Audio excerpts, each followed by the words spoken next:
इसकी मैं fast revision लेती हूँ सिर्फ फाइनल अकाउंट्स की, क्योंकि आपने ऑलरेडी किया है, तो मैं सिर्फ आपको डाउट्स पूछती हूँ।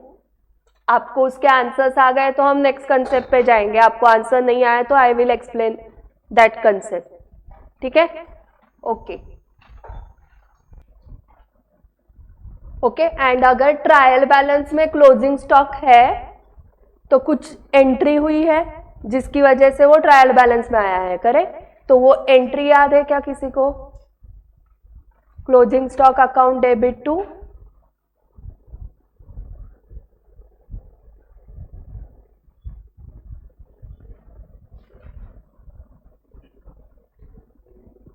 क्लोजिंग स्टॉक ट्रायल बैलेंस में है तो वो एंट्री की वजह से ही आता है ना, एंट्री लेजर ट्रायल बैलेंस। तो एंट्री क्या है? वो क्लोजिंग स्टॉक ट्रायल बैलेंस में डेबिट कॉलम में दिखता है, मतलब क्लोजिंग स्टॉक अकाउंट तो डेबिट है। एंड क्रेडिट कौन सा अकाउंट करना है? ट्रेडिंग तो बाद में आता है ना, ट्रायल बैलेंस के बाद जब हम फाइनल अकाउंट्स बनाते हैं तब आता है।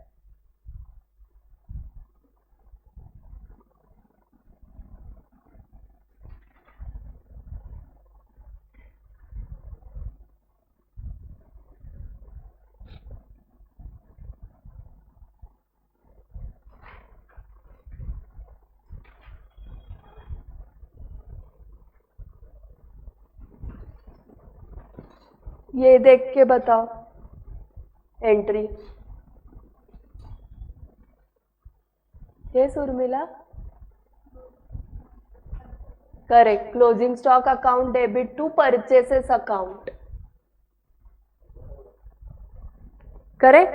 ये एंट्री अगर हुई है तो इसका मतलब आपने क्या किया है? क्लोजिंग स्टॉक की अमाउंट डिडक्ट की है फ्रॉम परचेसेस। सो आपका जो परचेसेस दिखेगा ट्रेडिंग अकाउंट में आउटर कॉलम में, वो कैसे दिखता है? Gross purchase less purchase return less closing stock. Okay, सो ट्रेडिंग अकाउंट के क्रेडिट साइड को जाने की जगह वो परचेस से लेस हुआ है। सो इसलिए हम फिर से ट्रेडिंग अकाउंट में क्रेडिट नहीं करते। सो ट्रायल बैलेंस में क्लोजिंग स्टॉक आया तो वो कौन से एंट्री की वजह से आया? Closing stock account debit to purchases. And trial balance में जब कोई आइटम आता है तो उसके कितने इफेक्ट्स आते हैं फाइनल अकाउंट्स में? एक ही। रीजन, एक इफेक्ट ऑलरेडी हो चुका है। सो एक इफेक्ट कौन सा बाकी है? एसेट साइड का। एंड अगर 11 जैसी एडजस्टमेंट है, मतलब ट्रायल बैलेंस के नीचे एडजस्टमेंट्स में आया है क्लोजिंग स्टॉक, तो दो इफेक्ट्स, वो कौन से? Trading credit, balance sheet, asset. अभी परमानेंट याद रहेगा क्या ये आप पूरे लाइफ में लास्ट टाइम कर रहे हो, हाँ? क्योंकि ये रिवीजन लेक्चर चल रहा है, 3 अप्रैल को फर्स्ट टेस्ट है आपकी। अभी ये फिर से नहीं होगा पूरे लाइफ में। सीए इंटरमीडिएट में ये बेसिक कोई सिखाने नहीं वाला है। अभी जो भी आज मैं बातें करने वाली हूँ वो पूरे आप लास्ट टाइम ही सुन रहे हो पूरे लाइफ में। ओके, आप बोलोगे मैम हम यूट्यूब पे फिर से देखेंगे, तो आपका ही टाइम जाएगा। उसके लिए हमने एक आइडिया भी निकाली थी, अगर एक टी में आया है तो दूसरे टी में नहीं आएगा। टी अगर ट्रायल बैलेंस में क्लोजिंग स्टॉक है तो दूसरा टी मतलब ट्रेडिंग अकाउंट में नहीं आएगा। आता आठवलं का? क्लोजिंग स्टॉक का वैल्यूएशन कॉस्ट और NRV whichever is higher lower. NRV को आप बचपन में 11th स्टैंडर्ड में मार्केट प्राइस बोलते थे, क्योंकि 11th के टेक्स्ट बुक में वैसा ही है, कॉस्ट और market price whichever is lower. But foundation में मार्केट प्राइस नहीं लेना है, क्या लेना है? एनआरवी। उसका full form net realizable value. So market price and NRV में क्या फर्क है? Market price minus selling expenses is equal to NRV. Okay, for example कौन से आपके आउट ऑफ फैशन वाले शर्ट्स पड़े हुए हैं आपके फैक्ट्री में, तो वो शर्ट्स का सेल होने के लिए आपको ज्यादा मार्केटिंग करना पड़ेगा क्योंकि वो आउट ऑफ फैशन है। तो वो सेल करने के लिए मे बी आपको एजेंट अपॉइंट करने पड़ेंगे, मे बी आपको हायर डिस्काउंट्स देने पड़ेंगे। तो वो सेलिंग एक्सपेंस जो है वो माइनस करके, नॉर्मल मार्केट प्राइस उस शर्ट की 1000 है, बट आउट ऑफ फैशन जाने की वजह से अगर वो 300 पे आ गया है, एंड उसको सेल कब हो जाता है, जब आप सेलिंग एक्सपेंसेस पे करते हो तब, तो वो माइनस करके एनआरवी। कुछ केस में ऐसे हो सकता है कि आपको विद 0 सेलिंग एक्सपेंसेस कोई कस्टमर मिल गया जो लेने के लिए रेडी हो गया। आपकी कन्विंसिंग पावर इतनी थी कि मैम आउट ऑफ फैशन वाला शर्ट मैंने इसको एमआरपी पे सेल कर दिया, तो उस केस में एमआरपी ही आपकी एनआरवी हो गई। ठीक है, सो वहां पर लगता है एमबीए इन मार्केटिंग वाला बंदा कि जो कुछ भी सेल कर सकता है, या वहां पर लगता है एलआईसी एजेंट। ओके, आप एलआईसी एजेंट हो तो आप लाइफ में कुछ भी सेल कर सकते हो, ऐसे बोलते हैं, पता है ना आपको।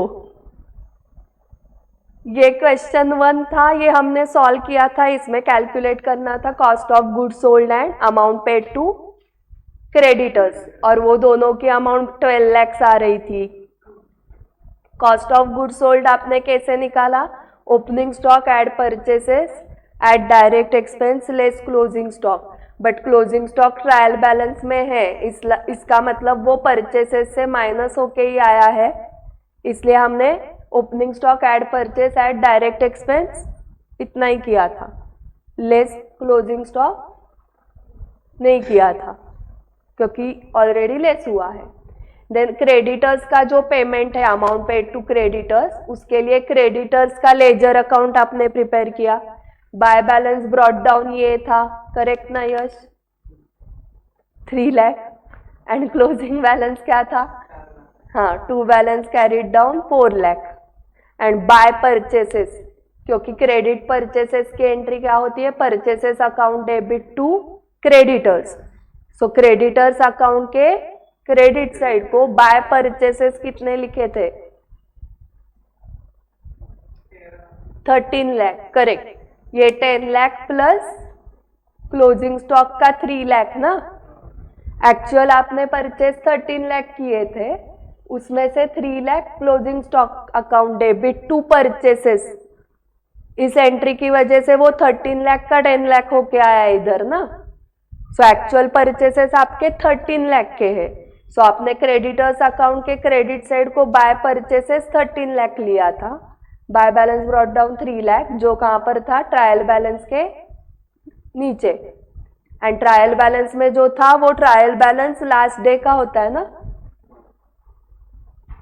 तो ट्रायल बैलेंस में जो बैलेंसेस रहेंगे वो लास्ट डे के रहेंगे, तो इसलिए 4 लाख क्लोजिंग बैलेंस था। एंड बैलेंसिंग फिगर क्या आया था, to bank 12 lakh, so to bank is the amount paid to creditors. ठीक है, फिर प्रिपेयर ट्रेडिंग अकाउंट था and closing entries. Okay, so closing entries में पहले ये जो रिटर्न इनवर्ड मतलब सेल्स रिटर्न, रिटर्न आउटवर्ड मतलब परचेस रिटर्न, ये सब पहले एडजस्ट किए रहेंगे ना अपने। रिटर्न आउटवर्ड मतलब purchase return account debit to purchases, sales account debit to sales return या रिटर्न इनवर्ड, फिर आपके परचेसेस एंड सेल्स नेट हो गए ना, फिर वो ट्रेडिंग अकाउंट को ट्रांसफर करने हैं।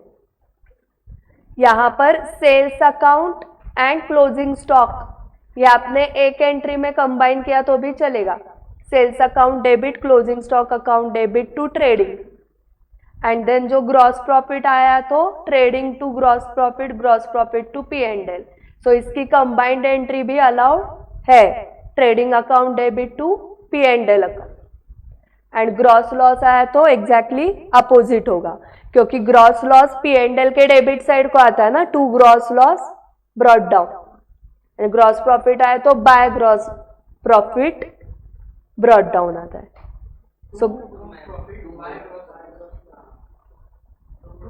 ब्रॉट डाउन के लिए, कैरिड डाउन के लिए करेक्ट है. To gross profit carried down trading account के डेबिट साइड को एंड P&L के क्रेडिट साइड को by gross profit brought down. So trading account debit to P&L हुआ ना, मतलब ही वो. एंड ग्रॉस लॉस में by gross loss carried down, मतलब आपने ट्रेडिंग अकाउंट क्रेडिट किया एंड P&L अकाउंट आप डेबिट करते हो. To gross loss brought down. So entry क्या होगी? P&L account debit to trading account. Okay. So exam में टाइम कम है तो आप क्या करोगे? Entry combine. ऐसे ही P&L अकाउंट के थे क्या क्लोजिंग एंट्री? ड्रॉइंग्स की एंट्री, कैश विड्रॉ किया तो drawings to cash, goods withdraw किए तो ड्रॉइंग्स टू परचेसेस. ठीक है. And then drawings account transfer करोगे capital to drawing. Income tax sole proprietor का है तो वो P&L को डेबिट नहीं होता है. पहले पेमेंट की entry income tax to bank या टू कैश, जो भी है, income tax to bank. And then income tax कहाँ पर ट्रांसफर करना है? कैपिटल को. Capital account debit to income tax, वो P&L को ट्रांसफर नहीं करना है. रीजन? क्योंकि वो सिर्फ बिजनेस के इनकम पे टैक्स नहीं पे कर रहा है, उसके बाकी इनकम भी है. ओके. धरून ठेव ना तिथे. आता काय जे लागलंय तिथं धरून ठेव, मग पाणी पी. Discount received and allowed. Discount allowed, customer को डिस्काउंट अलाउ करोगे ना. So entry discount allowed account debit to customer. हो. एंड डिस्काउंट किससे रिसीव होगा? सप्लायर या क्रेडिटर्स से. So creditors account debit to discount receive to bank. Okay. Generally वो combined entry होती है. जब आप डेटर्स से पैसे रिसीव करोगे तभी आप डिस्काउंट अलाउड करोगे ना, वो कैश डिस्काउंट होता है क्योंकि. So bank account debit discount allowed account debit to customer. And then ये P&L को ट्रांसफर हो जाएंगे. P&L to discount allowed and discount receive to P&L. Rebate is a form of discount. Rebate से क्या होता है? एक कस्टमर की अमाउंट ऑफ शॉपिंग बढ़ जाती है. ट्रेड डिस्काउंट से क्या होता है? नंबर ऑफ कस्टमर्स बढ़ते हैं. कैश डिस्काउंट से क्या होता है? जल्दी कैश मिलते हैं. ठीक है. सो रिबेट की ट्रीटमेंट भी सेम है क्या? Yes. Rebate to customers, P&L to rebate. अगर बैड डेट्स हुए तो bad debts to debtors. And bad debts कहाँ पर ट्रांसफर हो गए? नॉमिनल अकाउंट है तो P&L to bad debts. And अगर आपके पास provision for bad debts account है तो, हाँ, provision for bad debts account debit to bad debts. Provision for bad debts या RDD अकाउंट आपके पास नहीं है तो हाँ, तो P&L to bad debts. And account है तो RDD टू बैड डेट्स. ठीक है. अचानक लॉटरी लग गई एंड कैश रिकवर हुई बैड डेट से तो cash account debit to bad debts recovered account. Correct. And then bad debts recovered account debit to P&L. सारे एंट्रीज क्लियर हुए?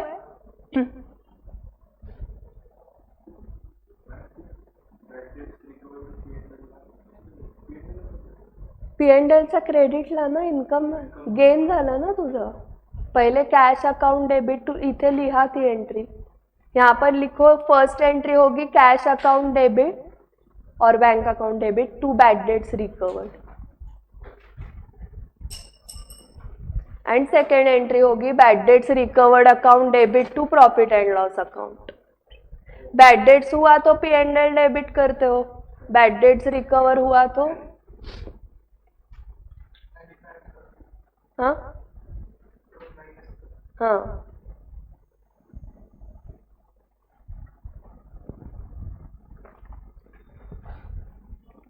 सो वो दो अलग अकाउंट्स है. हाँ, बैड डेट अकाउंट अलग है, बैड डेट्स रिकवर्ड अकाउंट अलग है। आप बैड डेट्स अकाउंट ही क्रेडिट नहीं कर सकते हो क्योंकि ऐसे प्रैक्टिस है, इसलिए।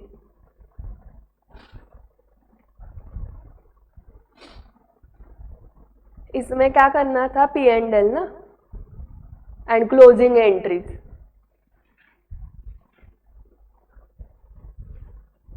P&L के ज्यादा इजी है क्लोजिंग एंट्रीज। P&L टू सारे expenses, then gross profit account debit to P&L, then P&L to net profit to capital. असं टाइमपास आलं तर आउट ऑफ मिळतील नक्की। आउटस्टैंडिंग का पता है आपको, एक्सपेंसेस टू आउटस्टैंडिंग, एक्सपेंसेस में ऐड करो outstanding and second effect liabilities. Income accrued या रिसीवेबल, P&L क्रेडिट, उस इनकम में ऐड करना है and asset side, correct. Income received in advance, हाँ liability, and deduct from income. So deduct from income मतलब ही इनकम अकाउंट डेबिट करना है and income received in advance credit करना है। ओके, सो फॉर एग्जाम्पल आपको 10,000 रेंट एडवांस में receive हुआ है। खूपच छान तुम्हाला टेनंट मिळाला आहे, म्हणजे अगदी देवच। तो उस केस में आप क्या एंट्री करोगे, suppose bank account debit to rent account, ऐसे आपके अकाउंटेंट ने एंट्री की है, तो वो रेंट अकाउंट जो क्रेडिट किया है वो करेक्ट है क्या? नहीं, क्योंकि वो इस ईयर का इनकम ही नहीं है। तो उसने जो रेंट अकाउंट क्रेडिट करके रखा था उसको डेबिट देना पड़ेगा एंड क्रेडिट देना पड़ेगा to rent received in advance account या एडवांस रेंट।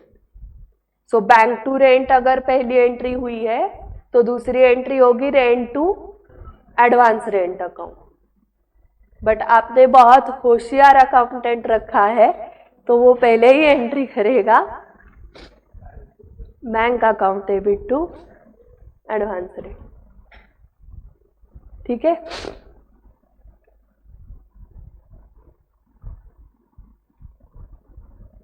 बट अगर रेंट को क्रेडिट हुआ है या यहाँ पर सब्सक्रिप्शन रिसीव्ड इन एडवांस लिया है उन्होंने एग्जाम्पल, ऐसे ही एनपीओ में है सब्सक्रिप्शन रिसीव्ड इन एडवांस 70,000 है, टोटल सब्सक्रिप्शन रिसीव 1,75,000 है। सो 1,75,000 से ये माइनस किया उन्होंने 70,000 because it is advance and 70,000 liability side को गया। वैसे ही जैसे एडवांस में पैसे आए वैसे आप तुम्ही पण देव माणूस आहात, तुम्ही प्रीपेड केले।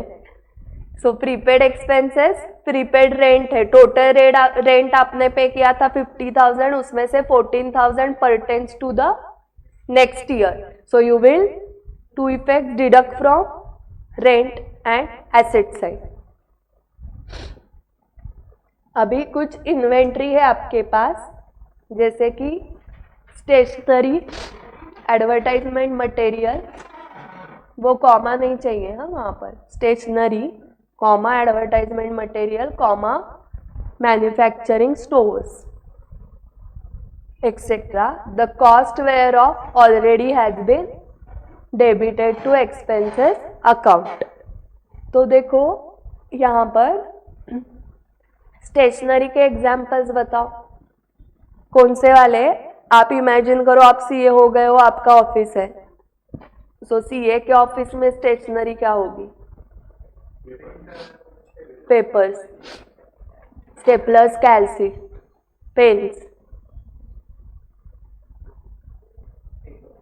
हाँ वो प्रिंटर के पेजेस, मार्कर्स। ओके, तो फाइल्स।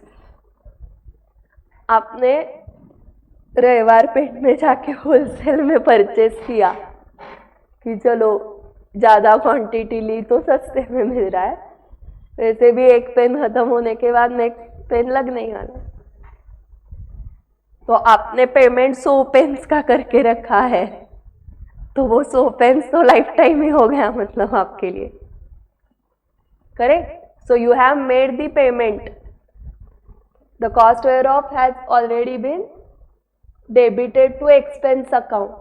अभी बताओ वो 100 पेन्स आप एक साल में खत्म करने वाले हो क्या?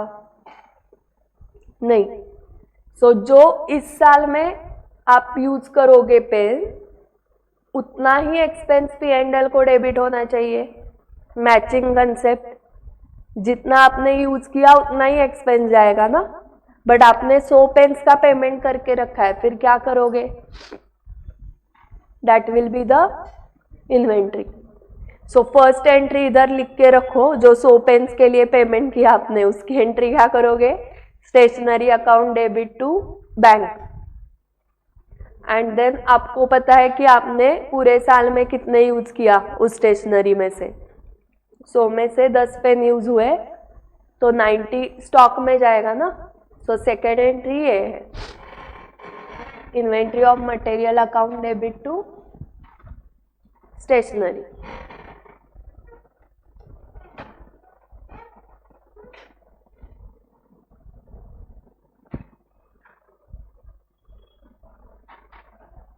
Okay, now next is CA firm को एडवर्टाइजमेंट करना अलाउड नहीं है।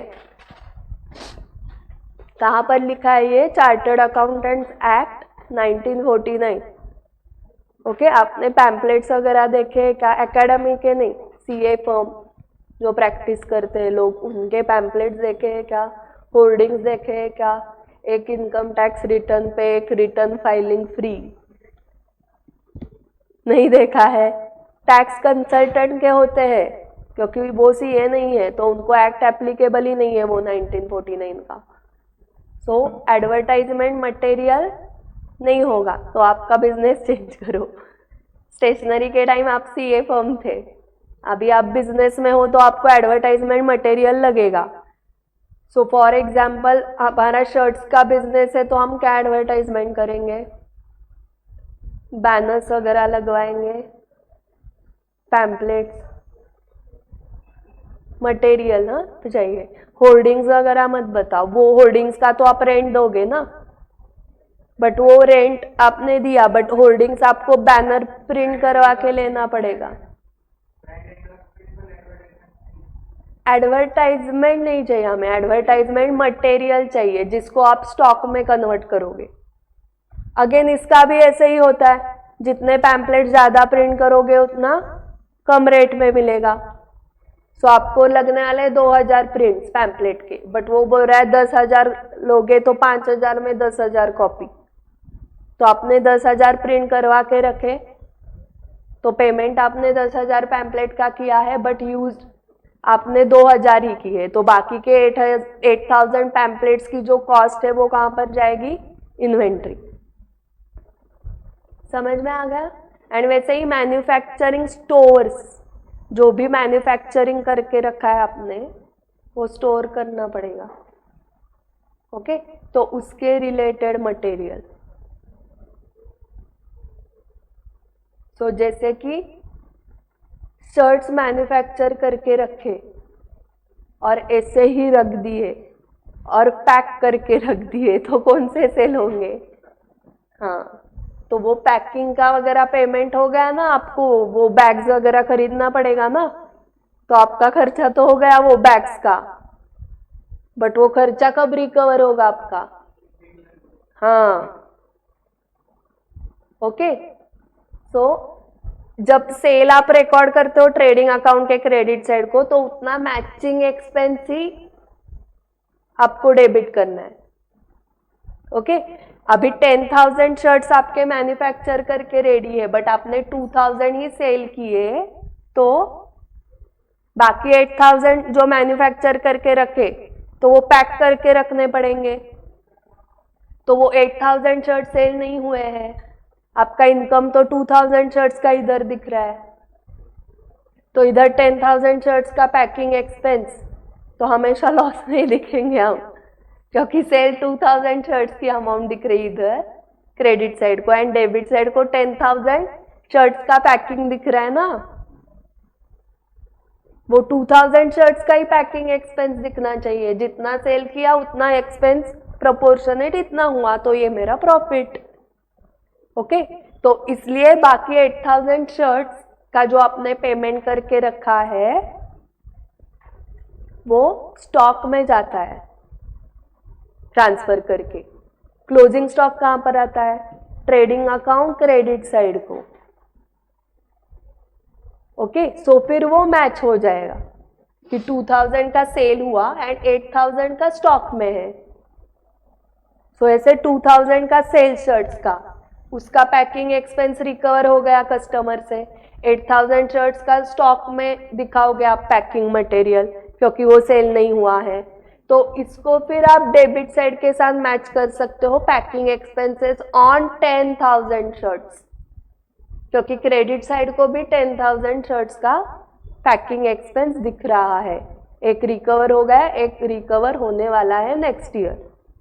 सो ये हो गई मैचिंग कंसेप्ट। सो अभी ये क्वेश्चन आपको सॉल्व करना है, आप ही पढ़ोगे।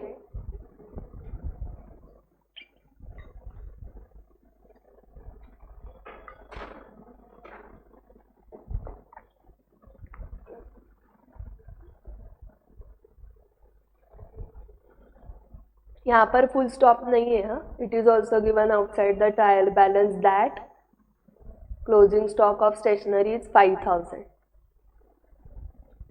सो कॉस्ट ऑफ गुड्स सोल्ड के लिए जो करते हो वही करो। कैलकुलेटर पे opening stock 15,000, add direct expense 1700, less closing stock 5000, ये P&L को डेबिट होगा, क्योंकि आपके पास 15,000 का स्टॉक ऑलरेडी था, आपने 1700 और कुछ खरीद लिया। स्टॉक में 5,000 दिख रहा है आपको, मतलब खर्चा कितने का हुआ इस ईयर के लिए। हाँ, अभी यही क्वांटिटी में, ये अमाउंट में हम करेंगे। हम सीए है, जो कॉस्ट अकाउंटेंट होते हैं सीए में, वो क्वांटिटी में भी करेंगे। ऐसे कि मेरे पास 10 पेन्स थे, ओके, मैंने और 100 खरीदे, तो 110 पेन हो गए, और 20 स्टॉक में है, मतलब 90 पेन्स यूज हुए, क्योंकि उनको स्टॉक मेंटेन करना है। सो 90 पेन्स यूज हुए, करेक्ट, एंड 20 स्टॉक में है क्लोजिंग स्टॉक में, तो वो फिजिकली देखेंगे कि 20 है क्या, एज पर बुक्स 20 आ रहा है, एंड वो मैच नहीं हुए तो घर पे नहीं जाना है, बैठना है, मैच रिकंसिलिएशन करते बैठना है। ओके, सो मैंने टाइम पास एग्जाम्पल पेन का लिया था, बट आप imagine gold. Okay, gold tally नहीं हो रहा है तो छोड़ेंगे ही नहीं, बांध के ही रखेंगे ओनर वहां पर ही। ओके, तुमने ही चुराया है। तो क्वांटिटी का हमें कुछ करना है क्या, उसके लिए सीए में है, हम है फाइनेंस वाले। सो हमें अमाउंट का देखना है, ठीक है, हमें अकाउंटिंग करना है उसका। एंड क्लोजिंग स्टॉक का सेकेंड इफेक्ट बताओ, एसेट साइड। ये क्लोजिंग स्टॉक किसका है? जो गुड्स आप सेल कर रहे हो शर्ट्स का है या पैकिंग मटेरियल का है? पैकिंग मटेरियल का बात कर रहे हैं। आपको सिर्फ शर्ट का आपका बिजनेस है तो सिर्फ शर्ट्स का स्टॉक रख के चलेगा क्या? पैकिंग मटेरियल का भी रखना पड़ेगा। 10,000 शर्ट्स आपने मैन्युफैक्चर किए, इसलिए आपने 10,000 पैकिंग बैग्स ऑर्डर किया, एंड 2 दिन के बाद देखते हो अरे एक भी पैकिंग बैग नहीं है, गायब, और मेरे पास रिकॉर्ड भी नहीं है क्या हुआ उसका। तो क्या करना पड़ेगा आपको? फिर से 10,000 पैकिंग बैग्स परचेस करने पड़ेंगे।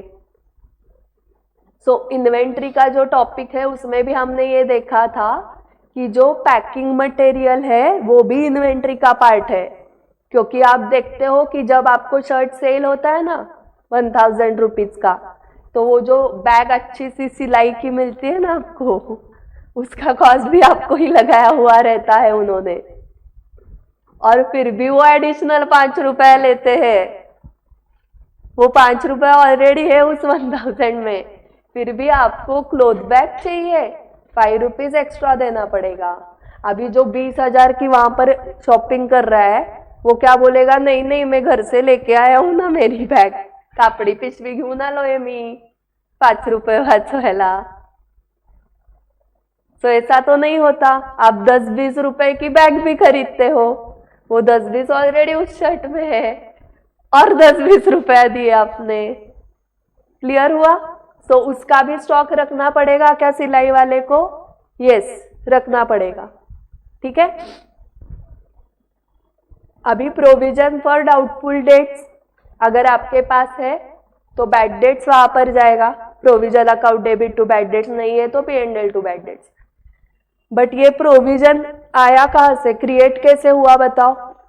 ऐसे हुआ, P&L account debit to provision for bad debts, ऐसे क्रिएट होता है. कौन सी भी प्रोविजन ऐसे ही क्रिएट होती है. Provision for bad and doubtful debts, provision for income tax, provision for depreciation, ऐसी ही क्रिएट होती है. ओके. सो इसको स्टार मार्क, इंपॉर्टेंट बॉक्स वगैरह करके रखो इस एंट्री को. फिर ये क्रिएट होने के बाद आप इसको क्या करते हो, एक तो P&L को डेबिट गया एंड दूसरा you deduct from debtors and then net amount आती है बैलेंस शीट में एसेट साइड को. ठीक है. एंड इसका क्रेडिट बैलेंस कम कैसे होता है, या ऐसे ही रहता है? हाँ, जब बैड डेट्स एक्चुअल हो जाएंगे. दिस इज ओनली प्रोविजन ना, करेक्ट. ये एक्चुअल बैड डेट्स हुए हैं क्या? नहीं, आपको डाउटफुल लग रहे हैं, वो सिर्फ प्रोविजन है. एंड जब एक्चुअल बैड डेट्स हो जाएंगे तब पहली entry bad debts to debtors and second entry provision account debit to bad debts. फिर वो प्रोविजन अकाउंट कम हो जाएगा. ठीक है. और आपके बहुत अच्छे कस्टमर्स मिले आपको, आपका कर्म बहुत अच्छा है इसलिए आपको बैड डेट्स ही नहीं हुए, तो वो प्रोविजन अकाउंट का कुछ यूज ही नहीं हुआ आपको. फिर ये जो एंट्री की आपने उसको रिवर्स कर दो, provision for doubtful debts account debit to P&L. तो फिर से प्रॉफिट बढ़ जाएगा ना. ये डेबिट करके आपने प्रॉफिट कम कर दिया है, इसलिए कैश प्रॉफिट अलग होता है एंड जो P&L से प्रॉफिट आता है वो अलग होता है. सो सिद्धार्थ के शॉप में जो कैश प्रॉफिट होगा वो अलग होगा, बट बुक्स का प्रॉफिट अलग होगा, क्योंकि बुक्स में नॉन कैश एक्सपेंसेस भी आएंगे, जैसे कि डेप्रीसिएशन आपने प्रोवाइड किया एसेट पे, तो यहाँ पर क्या कैश कम हुई आपकी? कुछ नहीं. तो उसको नॉन कैश एक्सपेंस बोलते हैं. आपने P&L को प्रोविजन डेबिट कर दिया, कैश कुछ कम हुई क्या? नहीं. So there is difference between cash profit and profit as per P&L. So क्या डिफरेंस है? Because of non cash expenses. ठीक है.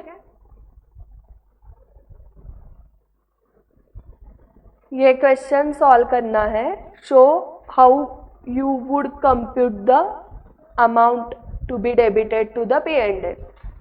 सो असा प्रश्न आल्यावर मॅम हा कुठल्या चॅप्टरचा प्रश्न आलेला, आउट ऑफ सिलेबस आलं होतं एक्झाम मध्ये, असं जे कोणी स्टुडंट म्हणतील तुम्हाला त्यांना सांगायचं की तू परत 6 महिन्यांनी नीट अभ्यास कर, म्हणजे तुला कळेल कुठल्या चॅप्टरचा प्रश्न आलेला. सो फाइनल अकाउंट्स मतलब क्या दिमाग में बैठा है, ट्रायल बैलेंस 4 एडजस्टमेंट नीचे है तो ही वो फाइनल अकाउंट्स का क्वेश्चन है. ऐसे जो फिक्स बैठा है ना दिमाग में, तो वो जब हम बचपन में थे 11th स्टैंडर्ड तब CA फाउंडेशन में ये भी क्वेश्चन फाइनल अकाउंट्स चैप्टर का ही है. सो इसको सॉल्व करो. अमाउंट क्या कैलकुलेट करनी है? To be debited to P&L. Opening provision है इनके पास ऑलरेडी 40,000 की. ट्रेड रिसीवेबल्स है इनके पास 15 लाख के. वो ओपनिंग है या क्लोजिंग है? ओपनिंग है, करेक्ट. 31 मार्च 21 के है वो, मतलब ही 1 अप्रैल 21 के है. एंड बैड डेट्स 1 लाख के हुए हैं ड्यूरिंग द ईयर, मतलब 15 lakh minus 1 lakh 14 lakh. It is required to write off the bad debts and create a provision equal to 5% of trade receivable. आ गया ना? हाँ. So पहले 14 लाख करने के बाद उसके ऊपर 5% कैलकुलेट करो. 14 लाख पे 5% 70,000. ओके. सो देखो प्रोविजन फॉर डाउटफुल डेट्स का बाय बैलेंस ब्रॉट डाउन कितना आएगा? 40,000. आपको मेंटेन कितनी करनी है प्रोविजन? 5% ना. Create a provision equal to 5% of the trade receivables balance. So to balance carried down 70,000. आपके बैड डेट्स 1 लाख के हुए, उसकी एंट्री आपको आती है. पहली entry bad debts to debtors and provision account आपके पास है, इसलिए provision account debit to bad debts. अगर प्रोविजन अकाउंट नहीं है तो P&L to bad debts. Okay. So provision account है इसलिए वहां पर डेबिट करोगे टू बैड डेट्स 1 लाख. सो ये तीनों अमाउंट्स आपको मिल गए. By balance brought down 40,000, to balance carried down 70,000, to bad debts 1 lakh. So balancing figure आ गई बाय P&L 1,30,000. एंड यहाँ पर 1 अप्रैल 22 बाय बैलेंस ब्रॉट डाउन फिर से 70,000 हुआ. सो हमें कैलकुलेट क्या करना था? Amount to be debited to P&L is 1,30,000. Okay, clear हुआ ये? So there is a difference between closing balance and balancing figure. Closing balance कितना है? 70,000 and balancing figure 1,30,000. Correct. So उन्होंने दोनों फॉर्म में दिया है. आपको कौन सा इजी जा रहा है? टेबल में करने वाले हो आप या लेजर से? हाँ, तो दोनों नहीं करना है, दोनों में से एक ही करना है. जिनको लेजर इजी जा रहा है लेजर करो. जिनको टेबल में क्या हो रहा है? ओपनिंग प्रोविजन 40,000, उसमें 1 लाख डेबिट होगा ना. प्रोविजन अकाउंट को डेबिट करना है. सो ये डेबिट. सो यहाँ पर शॉर्ट हो रही है प्रोविजन 60,000 से और मेंटेन 70,000 करनी है. सो ये दोनों मिला के 1,30,000 की प्रोविजन क्रिएट करनी पड़ेगी. 1,30,000 की क्रिएट करने के बाद 60,000 यूज हो जाएगी क्योंकि बैड डेट्स 1 लाख के हुए हैं. एंड फिर आपका क्लोजिंग बचेगा 70,000. सो 1,30,000 प्रोविजन क्रिएट करने की एंट्री क्या है? P&L account debit to provision for doubtful debts. इस क्वेश्चन को इंपॉर्टेंट मार्क करो. अभी तक नहीं आया है ना? AQB में नहीं था ना? नहीं है. हाँ, आई थिंक वो वन ऑफ द एडजस्टमेंट आ रही है. हाँ, डिरेक्टली ऐसा क्वेश्चन नाही आहे. त्या इलस्ट्रेशन 12 मध्ये पण असेल विश्वजित एखादं provision for doubtful dates. 12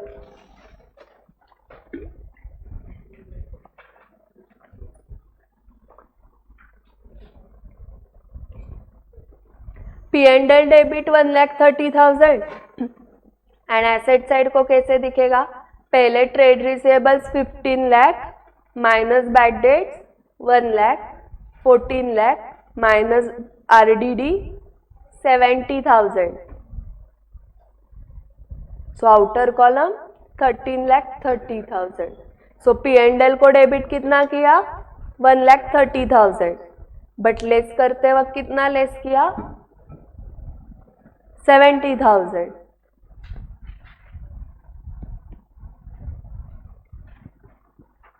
okay, समझ में आ गया? क्योंकि 1 लाख ऑलरेडी बैड डेट्स का ऊपर लेस किया है ना अपने. करेक्ट. 15 लाख में से पहले 1 लाख माइनस किया बैड डेट्स का एंड देन 70,000 माइनस किया. ओके, सो 1,70,000 टोटल माइनस किया एंड P&L को डेबिट करते वक्त सिर्फ 1,30,000 डेबिट किया. तो वो जो 40,000 का डिफरेंस है वो ओपनिंग है. सो P&L को डेबिट सिर्फ ड्यूरिंग द ईयर का होगा ना 1,30,000. बट एसेट साइड से माइनस करते वक्त 1,70,000 कैसे हुआ? 1 लाख बैड डेट्स का एंड 70 क्लोजिंग का कैसे? क्योंकि 70 में से 40 क्या है? ओपनिंग वाला है। वहां से 30 नहीं माइनस करना है, पूरा 70 माइनस करना है। ओपनिंग भी करोगे ना?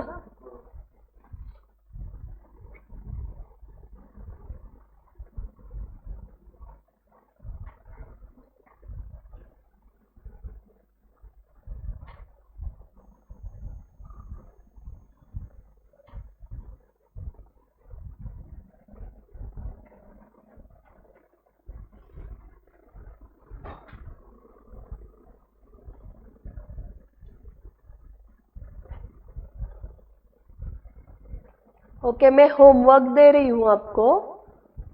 प्रोविजन फॉर डिस्काउंट का ये एग्जाम्पल करो।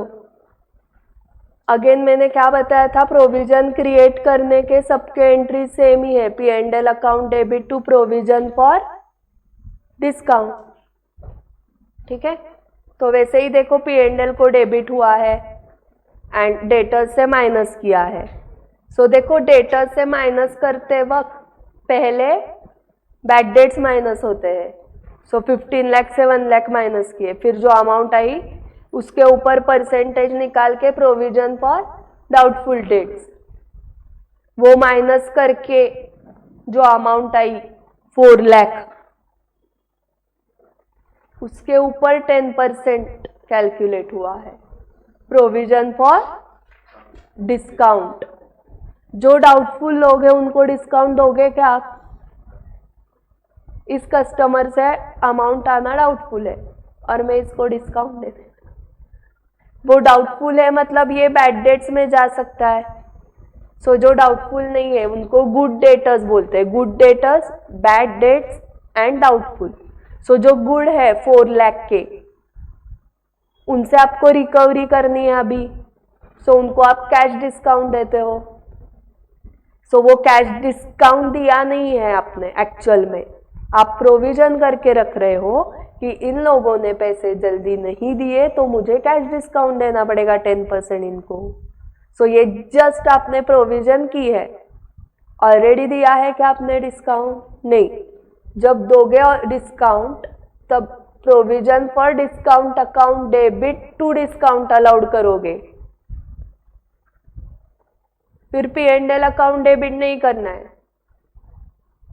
Provision for discount account debit to discount allowed करना है, क्योंकि ऑलरेडी प्रोविजन क्रिएट करते वक्त P&L डेबिट हो चुका है। वैसे ही प्रोविजन फॉर डेप्रीसिएशन, अगेन वही P&L to provision for depreciation. So ये पूरा पढ़ के इसके एंट्रीज पढ़ो, क्योंकि ये जो एडजस्टमेंट्स है यही वो इलस्ट्रेशन 12 में आ रहे हैं। ये समझ में आ गए तो ही 12 समझेगा ना। एंड ये रोमन 1 रोमन 2 हाईलाइट करके रखो।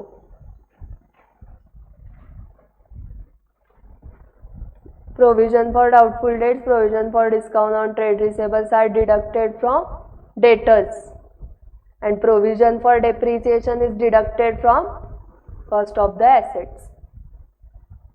ठीक है, मतलब ये एसेट साइड को ही माइनस करना है, ये लायबिलिटी साइड को नहीं लिखना है। हाँ, मग पूर्ण अकाउंट्सच कॉमन सेन्स आहे। मग मी तेच सांगते, एवढा वेळ घालवायचाच नाही आहे हे पास करण्यात। हे पटपट असं 2 महिन्याचं काम आहे।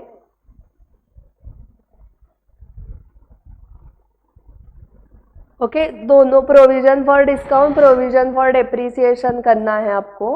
और ये एबनॉर्मल लॉस का आता है क्या सब आपको? Goods sent on approval, goods used other than for sale, commission based on profit. Then illustration 5 तो इजी था।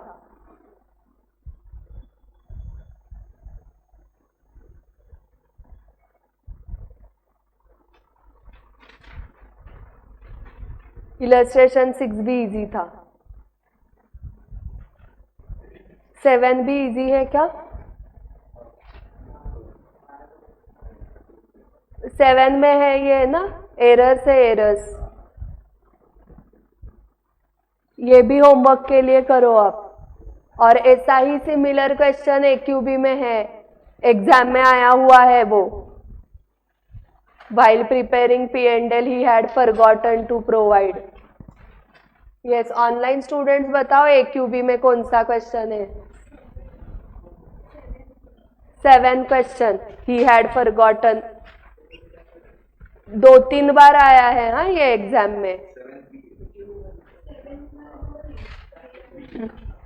सो मॉड्यूल में लिखो रेफरेंस, कब आया था एग्जाम में?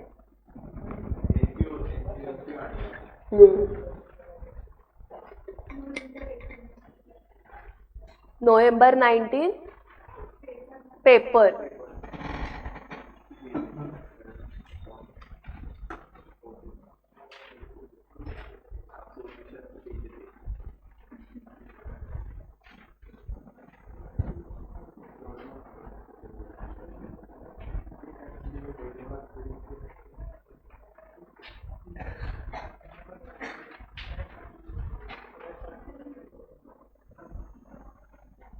ओके ये पहले आप ट्राई करो, इसमें वो कुछ तो भूल गए हैं ना, तो वो फिर से रिवाइज करना है। Outstanding expense P&L debit, prepaid वाला क्रेडिट होगा। प्रीपेड हम लेस करते हैं ना एक्सपेंसेस से, बट इधर एक्सपेंस है ही नहीं कुछ लेस करने के लिए, तो डेबिट साइड से लेस किया मतलब ही क्रेडिट साइड। एंड इसके इफेक्ट्स बैलेंस शीट में पता है आपको, आउटस्टैंडिंग लायबिलिटी, प्रीपेड, एसेट। ये इलस्ट्रेशन 7 हुआ ना, और भी आया होगा 3-4 वेळा असेल ही हॅड फॉरगॉटन वाला। रिपीटेटिव्ह आहे हा क्वेश्चन बरेचदा।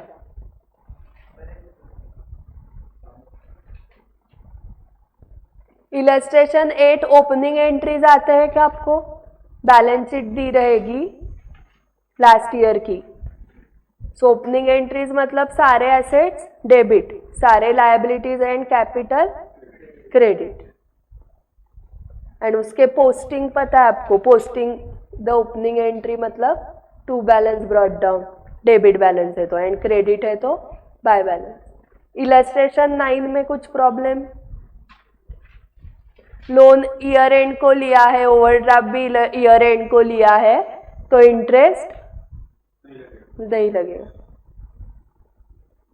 हाँ इनपुट आउटपुट येत आहे का?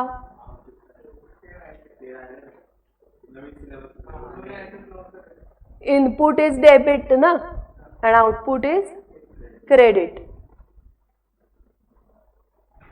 सो इनपुट डेबिट को आएगा एसेट साइड को डायरेक्टली नेट करके। कितना आया? 3000 कैसे आया ये? टोटल 18,000 है ना ये, 9 + 9, एंड आउटपुट IGST 15 है, तो 18 - 15 3000 का एसेट है, आपने एडवांस में टैक्स पे करके रखा है।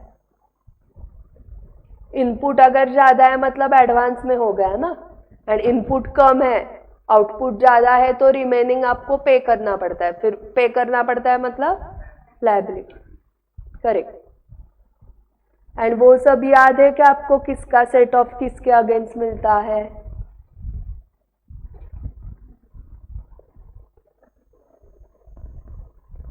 सी का सी के अगेंस्ट मिलता है, सेंट्रल सेंट्रल, स्टेट स्टेट मिलता है। करेक्ट। एंड IGST का, IGST इज इंटरस्टेट ना, तो उसके अगेंस्ट IGST आउटपुट है आपका, तो IGST इनपुट मिलेगा क्या? मिलेगा ना, क्यों नहीं? IGST आउटपुट के अगेंस्ट IGST इनपुट का क्रेडिट मिलेगा ना आपको, सेट ऑफ मिलेगा। करेक्ट। यहां पर IGST था क्या? IGST आउटपुट था लायबिलिटी में, एंड IGST इनपुट है तो सेट ऑफ मिलेगा। आई ही है ना, आई मतलब इंटरस्टेट। IGST लायबिलिटी के अगेंस्ट CGST एंड SGST का क्रेडिट लिया है उन्होंने,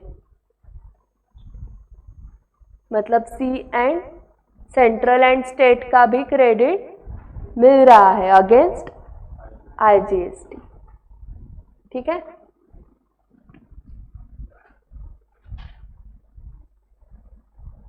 अभी इलस्ट्रेशन 10 में देखो, इनपुट में है CGST SGST, आउटपुट में तीनों है। तो पहले आप क्या क्या क्या करोगे, C2C S2S तो करके लोगे, ऐसे करना है। Output GST and input GST पहले उन्होंने लिख के लिए एक टेबल में, ये नहीं लिखा नहीं चलेगा एग्जाम में।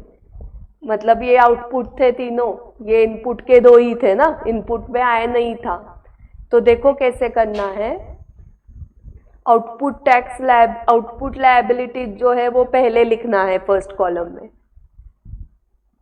IGST CGST SGST, IC and फिर S, उसके अमाउंट्स लिखो क्या पेएबल आ रहे थे आउटपुट के, 6000 8000 8000 एंड पेड थ्रू ITC मतलब इनपुट टैक्स क्रेडिट। ओके, सो पेड मतलब ऑलरेडी आपने परचेसेस के टाइम वो टैक्स पे किया था ना सप्लायर को, इनपुट टैक्स क्रेडिट।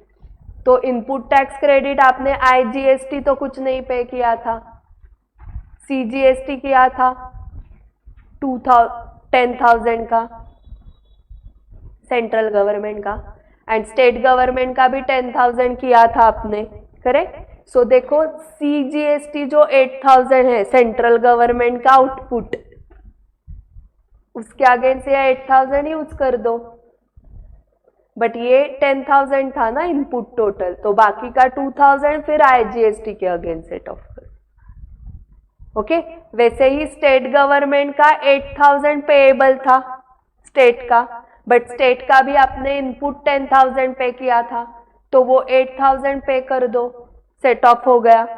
फिर इसका भी 2,000 बाकी है SGST इनपुट का, तो वो भी IGST के अगेंस्ट सेट ऑफ करो। सो ये 2 ऐसे 4,000 सेट ऑफ हुआ। सो 6,000 में से आपको सिर्फ कितना पे करना है, 2,000 पे करना है IGST का। ठीक है, सो ये in the above solution it is assume that balance IGST liability of 2,000 is not paid of in cash. Not paid मतलब लायबिलिटी है, तो कौन से साइड को जाएगा, लायबिलिटी साइड को जाएगा, output IGST 2,000। Okay, so yes परत कॉन्सेंट्रेशन कर, खूप सोपं है। आउटपुट के अमाउंट्स ये थे, ट्रायल बैलेंस में दिए हुए हैं ये 8,000 8,000 6,000, इसके एग्जैक्ट अपोजिट है। पहले उन्होंने I लिया है, फिर सेंट्रल, फिर स्टेट आउटपुट में। इनपुट में 10,000 है, करेक्ट। सो ये पहले लिखना, पहला कॉलम तो इसके नाम लिखोगे आप, output IGST, output CGST, output SGST, ये पहला कॉलम। दूसरे कॉलम में उसके अमाउंट्स लिखोगे ना, लायबिलिटीज, टैक्स पेएबल। फिर थर्ड कॉलम में जो ITC पेड है, पेड थ्रू ITC, ये थर्ड कॉलम। बट उस थर्ड कॉलम में सब कॉलम्स हो जाएंगे। क्या सब कॉलम होंगे, वही तीन लोग, IGST CGST SGST। अभी CGST आपको 8,000 पे करना था, एंड आपके पास CGST आपने 10,000 ऑलरेडी पे करके रखा है इनपुट में, तो आउटपुट का पूरा सेट ऑफ इनपुट पे मिल गया 8,000, तो बाकी का 2,000 I के अगेंस्ट एडजस्ट करो। एंड स्टेट का भी आउटपुट टैक्स सिर्फ 8,000 ही था, बट आपने स्टेट का भी 10,000 ऑलरेडी इनपुट में पे करके रखा है, तो वो भी 8,000 पूरा सेट ऑफ हो जाएगा। एंड देन 2,000 जो बाकी है वो भी I के अगेंस्ट एडजस्ट करो। सो I का 6,000 पे करोगे क्या, 4,000 माइनस करके 2,000 पे करना है, मतलब लायबिलिटी है, इसलिए लायबिलिटी साइड को गया वो आउटपुट IGST। सो C2C S2S तो इजी है, बट I जब आएगा तब पहले C एंड S का करके लेना है, फिर जो सी एंड एस का बाकी है वो आई के अगेंस्ट जाएगा। एंड आपके पास आई भी अगर रहता है यहाँ पर IGST इनपुट टैक्स क्रेडिट में, तो वो भी आप सेट ऑफ कर देते। इधर फॉर एग्जाम्पल 2000 IGST भी पे किया है आपने, तो यहाँ पे तो नील ही हो जाएगा। ओके, पहले I to I, C to C, S to S ऐसे ही सेट ऑफ करना है। बट और कुछ बाकी रहता है तो I के अगेंस्ट वो सेट ऑफ हो सकता है, क्योंकि इंटरस्टेट जो है वो मैंने आपको बताया परचेस एक जगह से किया महाराष्ट्र से, सेल गुजरात में हुआ, तो आउटपुट टैक्स गुजरात में लगता है जहाँ पर सर्विस प्रोवाइड की या गुड्स सप्लाई हुए, क्योंकि टैक्सेबल पॉइंट ही सप्लाई है या सर्विस प्रोवाइड है, तो वो पॉइंट गुजरात में है। महाराष्ट्र से तो परचेस किया था हमने, सो आउटपुट टैक्स जो है वो गुजरात स्टेट गवर्नमेंट को नहीं मिल रहा है। IGST हुआ ना, क्योंकि वो वो सेंट्रल को मिलता है IGST का अमाउंट। ओके, तो सेंट्रल गवर्नमेंट को मिलता है, सबके IGST, सारे स्टेट्स के IGST सेंट्रल गवर्नमेंट को मिलते हैं। एंड देन सेंट्रल गवर्नमेंट बोलती है कि हम स्टेट वाइज आपको देंगे बाद में, स्टेट गवर्नमेंट को। ओके, तो इसमें सेंट्रल एंड स्टेट का जो है ऑलरेडी आपने कुछ पे किया है, तो वो सेट ऑफ करके जो रिमेनिंग अमाउंट है वो हमें दे दो। सो ये GST इम्प्लीमेंट करने के लिए भारत में कितने चार्टर्ड अकाउंटेंट्स टीम में हुए रहेंगे, जस्ट इमेजिन करो। बहुत सारे चार्टर्ड अकाउंटेंट्स टीम में थे, क्योंकि भारत के हिसाब से ये स्टेट एंड सेंट्रल करना पड़ा। आप यूरोपियन कंट्रीज में जाओ, ऐसे नहीं है स्टेट सेंट्रल मग केंद्रशासित प्रदेश पण आहेत तुमच्या भारतात, त्यांचा एक वेगळाच काहीतरी आहे ना अजून। ओके, उसको SGST नहीं है, कुछ अलग है ना, युनियन टेरिटरी, UTGST। मग एवढ्या सगळ्या भानगडी आहेत की नाही, तसं तिथं युरोपमध्ये काही नसतं। एक GST 18% डायरेक्ट पे करा आणि गब्बत, 9 करा, मग 9 तू घे रे, 9 तू घे, असं सगळं अवघड आहे ते। ओके, सो ये टेबल आया, यूरोप के बच्चे ऐसे टेबल सीखते ही नहीं, 18-18 डन। ओके, बट भारत के बच्चे को ये सीखना पड़ेगा, इसमें UTGST भी सीखना पड़ेगा आपको, और कुछ नया आ गया तो वो भी ठीक है। स्पेशल स्टेटस जिनको जिनको चाहिए, फिर आपका टेबल यहाँ पर बढ़ते रहेगा। बट पूरा सब लोग एक ही है ऐसे माना तो एक ही रेट लगेगा। कळतंय का कुठला परिणाम कुठं होतोय।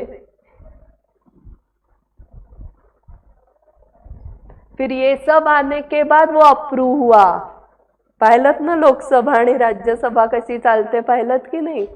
हा हो म्हणला की नाही म्हणायचंच, आणि हा नाही म्हणला की हो म्हणायचं। मग ते देशाचं भलं आहे नाहीये ते नाही, मी अपोजिशन पार्टीत आहे मग मी अपोज करणार, तेच काम आहे माझं, तेच कर्तव्य आहे।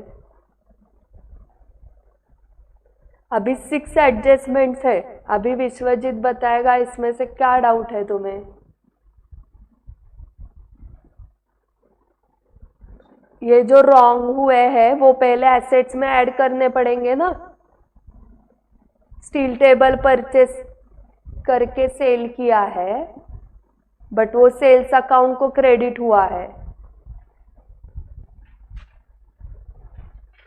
तो सेल्स अकाउंट से उसको निकाल के कहां पर डालना पड़ेगा, फर्नीचर से लेस करना पड़ेगा। एंड सेल्स में सेल से भी लेस करना पड़ेगा, क्योंकि वो सेल ऑफ गुड्स नहीं है ना, वो सेल ऑफ फर्नीचर है। सो अगर वो सेल ऑफ फर्नीचर है तो फर्नीचर से लेस होना चाहिए, बट इन्होंने क्रेडिट किया सेल्स अकाउंट।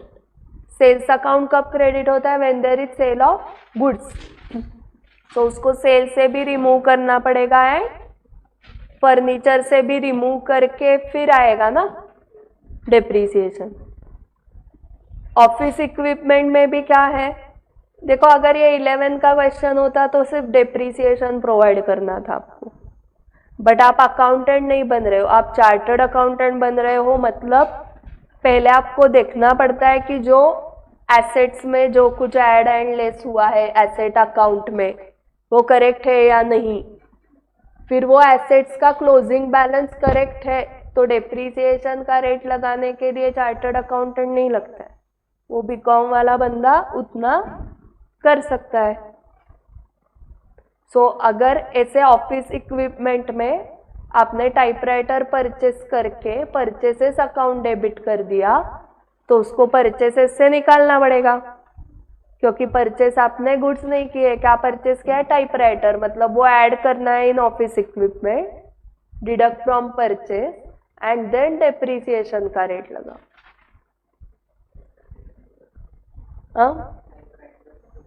हाँ, सो ये रेक्टिफिकेशन एंट्री करनी पड़ेगी ना।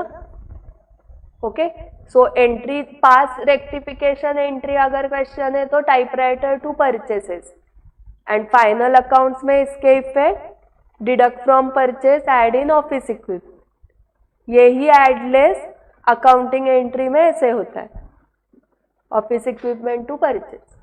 ठीक है, सेकंड का आता है आपको 2 इफेक्ट्स, थर्ड का आता है 2 इफेक्ट्स, फोर्थ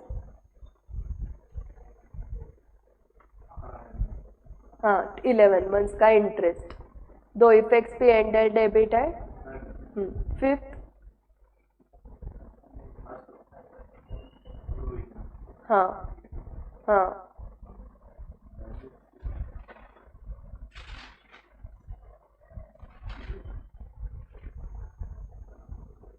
बैड डेट्स है क्या?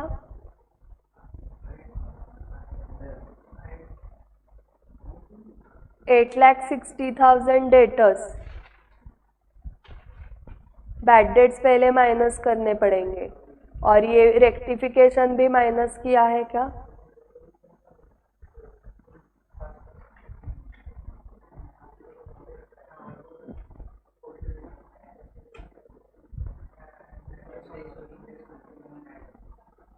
%5 43,000 आ रहा है ना?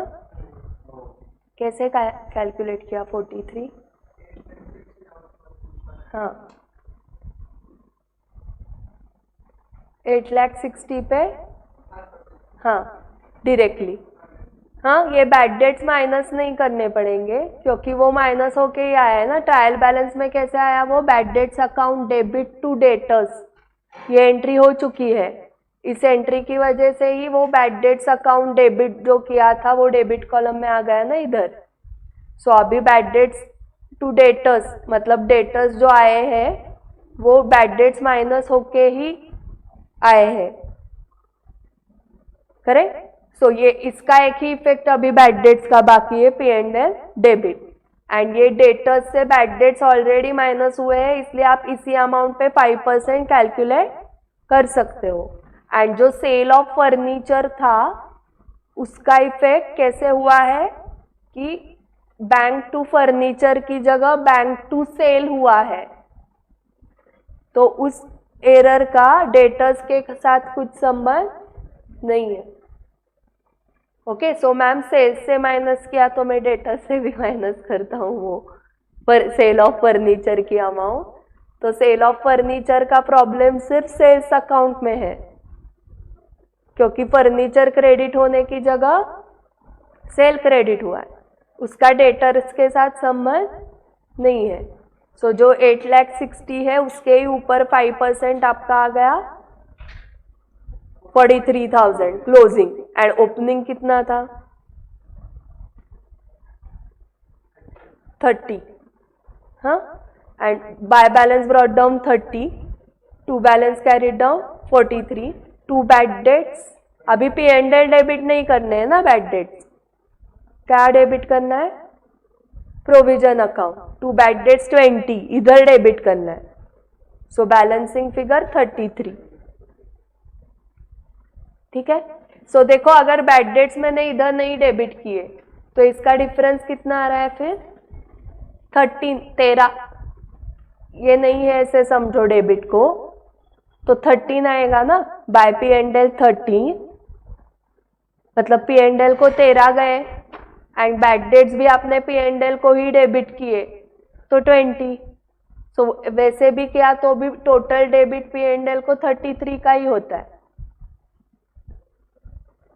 बट फिर प्रोविजन अकाउंट है आपके पास एंड आप पी एंड एल को ही बैड डेट्स डेबिट कर रहे हो 20,000, तो ये अकाउंट बना के फिर क्या किया आपने, कुछ यूज ही नहीं होगा ना, इस अकाउंट को कभी डेबिट ही नहीं जाएगा, तो ये अकाउंट का बैलेंस कम ही नहीं होगा लाइफ में। इस अकाउंट का बैलेंस एक ही बैड डेट से ही डेबिट कम हो सकता है, बाकी कुछ डेबिट करने के लिए है ही नहीं इस अकाउंट में। सो आपने 11th में जो कुछ ओल्ड आरडीडी, न्यू आरडीडी, एडलेस, वो सब भूल जाओ। ओल्ड आरडीडी, न्यू आरडीडी का प्रेजेंटेशन आईसीआई को नहीं चलता है। ओल्ड आरडीडी मतलब ही वो 30,000 ना, न्यू आरडीडी इज 43,000। तो न्यू माइनस ओल्ड करते थे आप एंड फिर 13,000 आता था, तो वही ये है, बट सिर्फ प्रेजेंटेशन उनको ऐसे चाहिए। ठीक है, अभी सॉल्व करोगे क्या विश्वजीत होमवर्क के लिए? एंड ये 6th में क्या प्रॉब्लम है, 40,000 टूवर्ड्स प्रोप्राइटर्स लाइफ मतलब ड्राइंग्स है, तो वो माइनस करके जो बैलेंस अमाउंट है उसमें भी 3 मंथ्स का प्रीपेड है ना, 30 जून तक, मतलब 31 मार्च के बाद अप्रैल में जून। सो इंश्योरेंस की अमाउंट कितनी है, 55,000 minus 40,000 drawings, 15,000 divided by 15 months का है ना balance of insurance. 15,000 covers period of 15 months, so 1,000 per month, so 3,000 prepaid. So P and L के इंश्योरेंस से 55,000 माइनस 40,000 माइनस 3,000 फॉर प्रीपेड, तो ऐसे करके 12,000 आ गया। सो वो 40,000 यहाँ से माइनस करके कहाँ पर गया, कैपिटल से माइनस हुआ ड्राइंग्स, एंड ये 3,000 प्रीपेड का यहाँ से माइनस होके एसेट को गया। ऐसा सेम क्वेश्चन एक्यूबी में है। ये एडजस्टमेंट्स कवर हुए हैं एक्यूबी में किधर, तो इंश्योरेंस वाला ये मुझे याद है।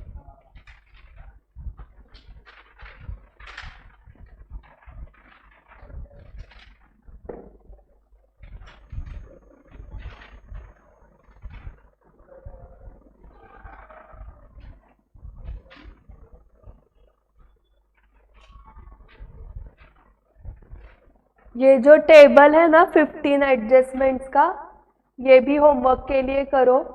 इसमें से जो नहीं समझ में आ रहा है आपको, 2 इफेक्ट्स, वो पूछो, नंबर सांग ना।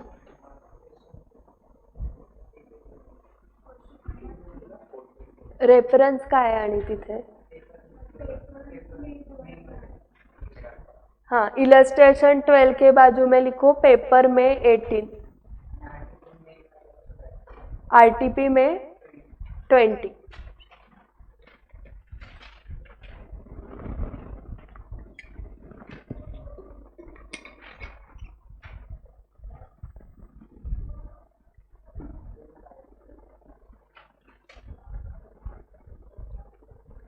इसका आपको पता है ना, गिवन इन ट्रायल बैलेंस तो 1 एडजस्टमेंट,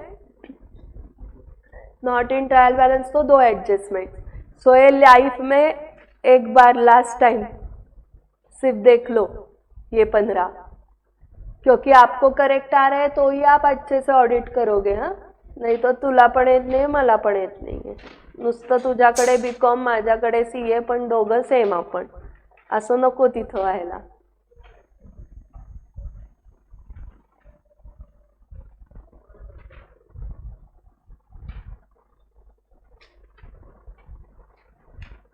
थर्ड तो इजी है, हाँ, एक्सरसाइज का टाइम पास है वो। सो 5 में से थर्ड तो टाइम पास है एक्सरसाइज का। बाकी के जो 4 है उसमें किधर प्रॉब्लम है? एक ये पजल है, 4th में टोटल इनकम वो मैगजीन वाला, 2nd में सेम वैसे ही बट सैलरी का, एंड 1st में 9 एडजस्टमेंट्स।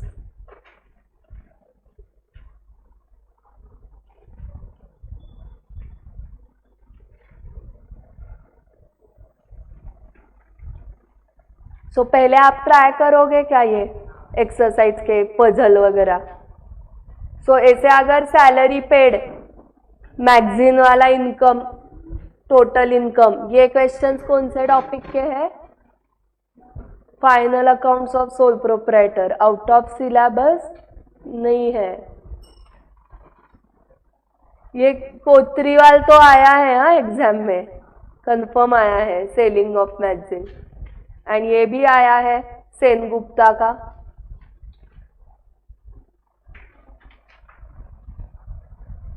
AQB में देखो सैलरी पेड, सैलरी आउटस्टैंडिंग, ये भी एग्जाम में आए हुए क्वेश्चन है सारे। इलस्ट्रेशन 12 तो अभी आपने लिखा पेपर में 18, और एक इलस्ट्रेशन आपने लिखा पेपर नवंबर 19, 7 को इलस्ट्रेशन को लिखा था आपने। सो सगळं इथलंच येतंय, फक्त एकदा ती करुणा आली होती जुलै 2021 मध्ये वेगळी, बाकी सगळं इथलंच चाललंय।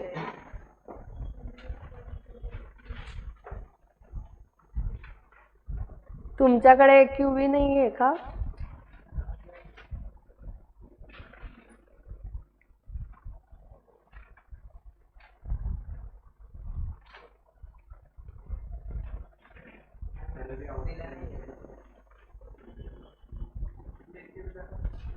यश इथनं घे ना यश AQB।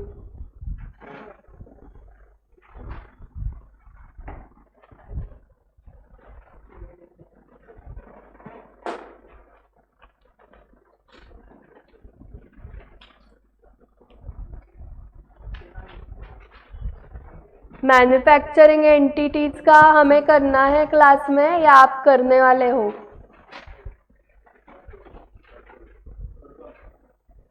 और YouTube का वीडियो नहीं सेंड किया मैंने उसका, manufacturing.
Yes, online students, tomorrow we are starting with incomplete records, illustration 13 manufacturing. Om तुम कल क्लास में आ जाओ, मेरे स्टूडेंट्स ही तुम्हें सिखा देंगे मैन्युफैक्चरिंग एंटिटी का इलस्ट्रेशन 13।